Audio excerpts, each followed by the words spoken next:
What's up everybody, I'm back. My beard is somehow much longer, my hair is somehow much shorter, and today I'm going to be going through some of the comment responses from YouTube and Reddit on the Is Meta the New Funny video, which we released last week, and it did alright. So I thought, hey, the discussion's still going, why don't I facilitate that discussion by reading some comments that are both adding to the discussion, some that are actively trying to take away from the discussion, and some that are just a bit funny. So let's crack right into it. Glenn7451 says, not only do we think we're smarter than previous generations, but the tools at our disposal allow for quick recreation, spreading, reaction, and retooling of content. It's an infinite loop at this point of memes generating memes of memes. Yeah, I agree. I didn't touch on that in the video, but totally another thing you have to consider on why is meta comedy so big in 2018. It's because making content is easier than ever, so the turnaround rate on people responding to things is faster, and so we can make fun of it faster and we can make it eat itself. Techman Pat says, go Aussie YouTubers, great video mate. I'm actually not an Aussie YouTuber, I'm a New Zealand YouTuber. And you can tell I'm a Kiwi YouTuber because I pronounce the word tube like it starts with a CH. YouTube. Instead of YouTube. Or YouTube. Juravara says, Black Panther whip-cracked the MCU back to a more serious tone. That movie had one of the cringiest meme references of them all with the "What are those?" quote.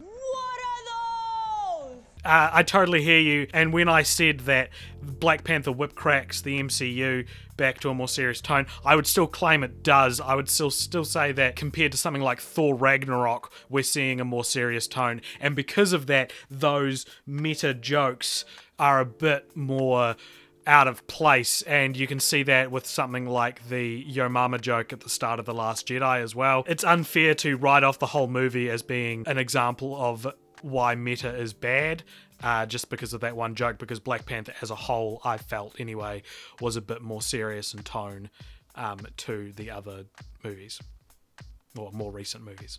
M. Wayne says, since racism/sexism/homophobia/other punching down humour is less socially acceptable now, we have to find other, more creative ways of making jokes. Yeah, I really like your point that like punching down humour isn't as popular anymore, so we're needing to go to more other avenues for humour, and that can be breaking the fourth wall or being meta. EK says, but what happens once we have meted all the original content? If our current humour and entertainment is deconstruction of previous humour entertainment, then eventually will we not run out of things to deconstruct? Or will we just deconstruct the deconstructions now and forever like a snake eating itself? Meta humour and genre and all that kind of stuff, everything we see in movies that vaguely feels like a new trend coming in, it's always reflective of where society is at, and in 2018 I think society is quite divided. There's a lot of anger and hate in the world, and so I think that because of that we are, as we said before with M. Wayne's comment, we are looking for other avenues other than punching down. We are looking for a way that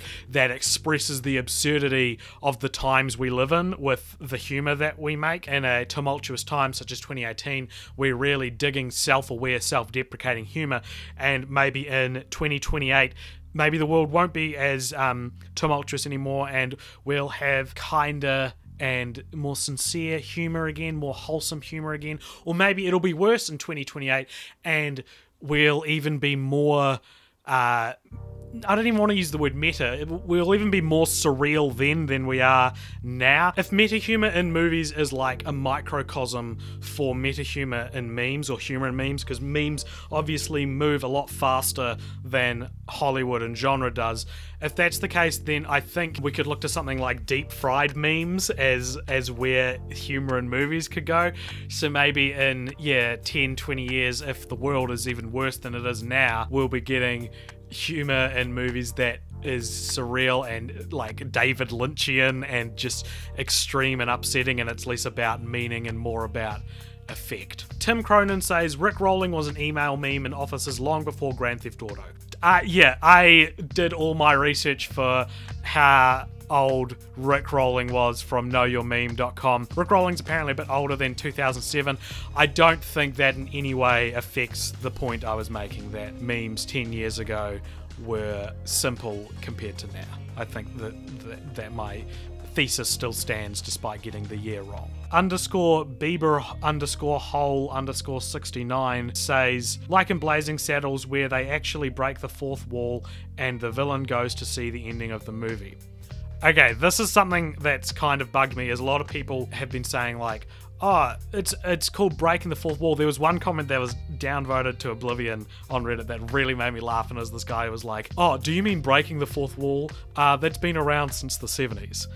Which was hilarious, because breaking the fourth wall's been around, like, did you mean the 1670s? Breaking the fourth wall is certainly a meta thing to do, but meta encompasses a lot more, and you can look to something. I think the water is muddied with something like Deadpool, where he does both. He both breaks the fourth wall and he makes meta jokes. There is a difference, because breaking the fourth wall is saying, hey, I'm in a movie. We're breaking down the constructs here. I am definitely in a movie. Whereas a meta joke can often just be something more like alluding to what the audience is thinking. They're beating you to the joke, like in the Lego Batman movie, where Batman's like, what should I do? Get a bunch of supervillains together to fight the bad guys? That's a stupid idea. He's not saying, hey, Suicide Squad was a real bad movie, we're not going to copy that. But he's saying something where you infer that. So I think meta is more about inference than straight up breaking the fourth wall. Shogi_X says, meta isn't new, but the ubiquity of it in 2018 to me speaks more of the film savviness of today's audiences, having and continuing to consume substantially more media than prior generations. We're reading between the lines of the screenplay. We know what's coming, and the filmmakers know this, so they play into it. It's about knowing your audience and using that as an opportunity to amuse or subvert. That's my take anyway. Yeah, that's my take as well. Golden Sylvian replied to that comment and says, your point on audiences consuming more media is really smart. It's not that meta humor is new, it's that the general audience is more than ever before able to pick up on subtleties. It's like we as an audience enjoy humor that is self-aware of the tropes, medium, and the audience's expectations. This type of humor wouldn't generally land without a media connected audience like today's. Totally, it's about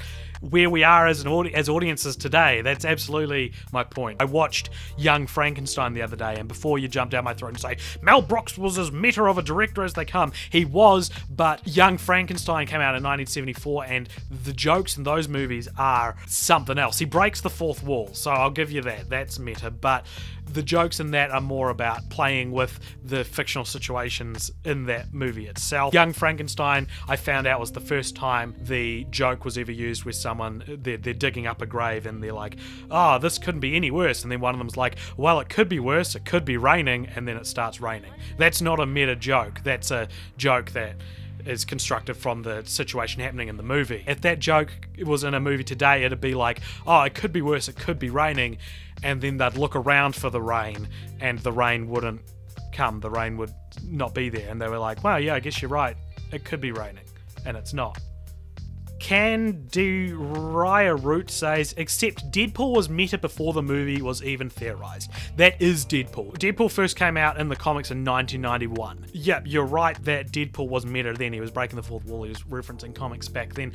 But that was 1991, and a comics audience is a lot more niche to a general audience such as filmgoers. 2015 was the social filmic climate where a movie version of Deadpool could come out. As we said in the video, metahumor has existed for hundreds of years, but it's not until now that it can be reaching such a wide general audience, such as moviegoers. The people who read comics is like a modicum of the people who go to movies. I couldn't find a succinct comment that put this into my mind, but a lot of people assumed I was saying that metahumor is bad, and I think that's real interesting, because not in the video I don't say that I personally don't like metahumor, because I kind of do. I really liked Thor Ragnarok, and I really like Deadpool, and I really like the Lego movie. There's a channel much bigger than mine, so I probably shouldn't be promoting it, but there's a really good channel called Just Right, and he has a big video about bathos. I think it's called like the opposite of pathos.